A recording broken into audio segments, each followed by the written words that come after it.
When we want healthy communities, we need to have healthy people.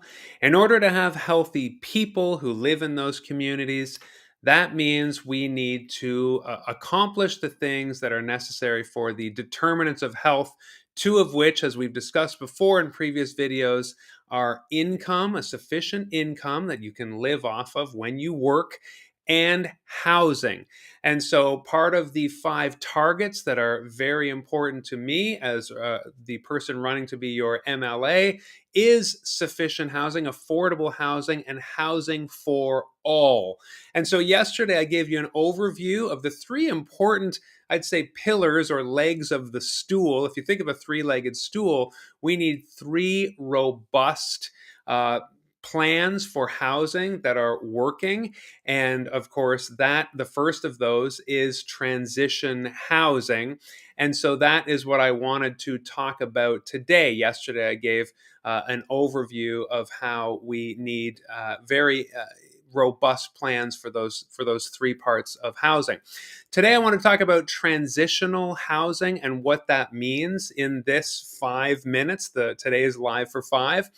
What transitional housing is a place for women who are suffering from relationship abuse, domestic partner abuse, to immediately seek safety, find somewhere that they can go. And of course, it's crucial that there be absolutely no wait for that, because there would be no point. It would be a redundant and ineffective service.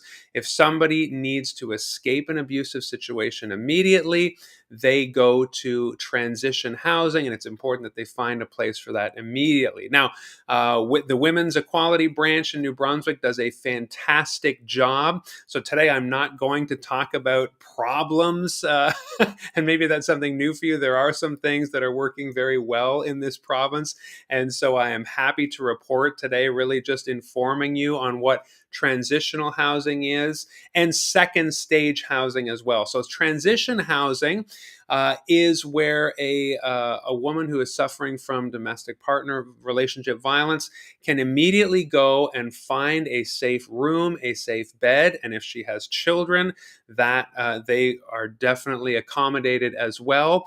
And transition housing typically is a place where a woman can find safety and shelter for 30 days. So it is a temporary place of safe where they can receive the services they need, counseling, be directed to ways that they can find crisis intervention and things like that. And so it is an amazing service that we have in Charlotte County. The Fundy Region Transition House is a very important part of that provides services to women in our riding and in Charlotte County.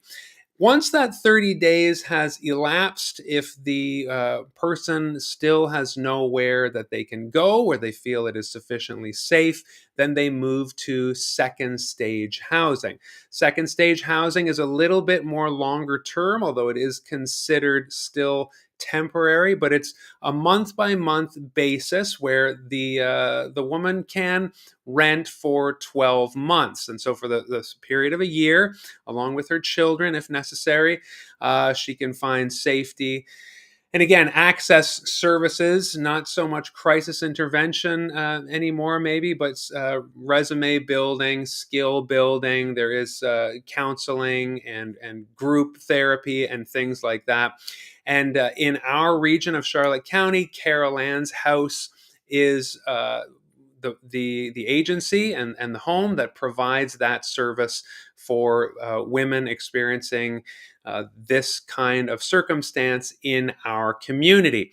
And so I provided links today in the descriptions of these videos. If you want to explore those further, as I said, Fundy Region Transition House and Carol Ann's house.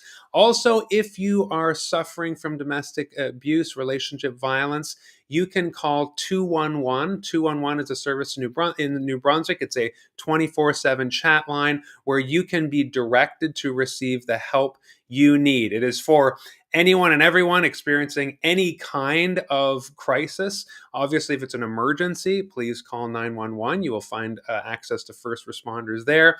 But 211 is a service that puts you in touch with departments and programs that can help you out immediately. And transition housing is one of those services as well. So you will see links for that in the description to today's videos on YouTube and on Facebook, because we definitely, if you're experiencing this, we want you to get the help you need immediately. A crucial function of this kind of housing is that it is anonymous. So you will not find the addresses posted anywhere, because that is a crucial part of the safety when somebody needs to go to a transition house or even second stage housing. The addresses of these homes, although it is co-op living, the second stage housing, it will not be advertised, just so that the women in these programs and in these homes do feel safe. Okay, so that is today. Again, we are talking about the crucial three pillars of housing, and how we need all three of those robustly provided. We need transitional housing and second stage housing. We need shelters for people who immediately cannot sleep on the street and need to find a place to go. And we need effective treatment facilities for women and men. And so I will be talking about those latter two in videos to come this week. Tomorrow is Canada Day. Tomorrow is July 1st. And so in terms of the Live for Five, I am not sure where I will be or what I will be doing. It really might be point and shoot. I will be in St. Andrews tomorrow on Canada Day in the parade. I will be at the Fireman's Breakfast in the morning. I will be at the St. Stephen 10 a.m. Ceremonies. And so be all over Charlotte County in our riding tomorrow. I will be in Campobello later this week, visiting with folks there. And so I'm just coming on here to share with you my experiences, what I'm learning, what is working in Charlotte County and our riding, and what needs improvement. What ideas are there that we can put our heads together, our political will together, and have courage to vote and make changes and participate in the process together for our common good. Thanks for joining me today. Again, find links below. Subscribe to this channel so you don't miss anything, and I will see you tomorrow.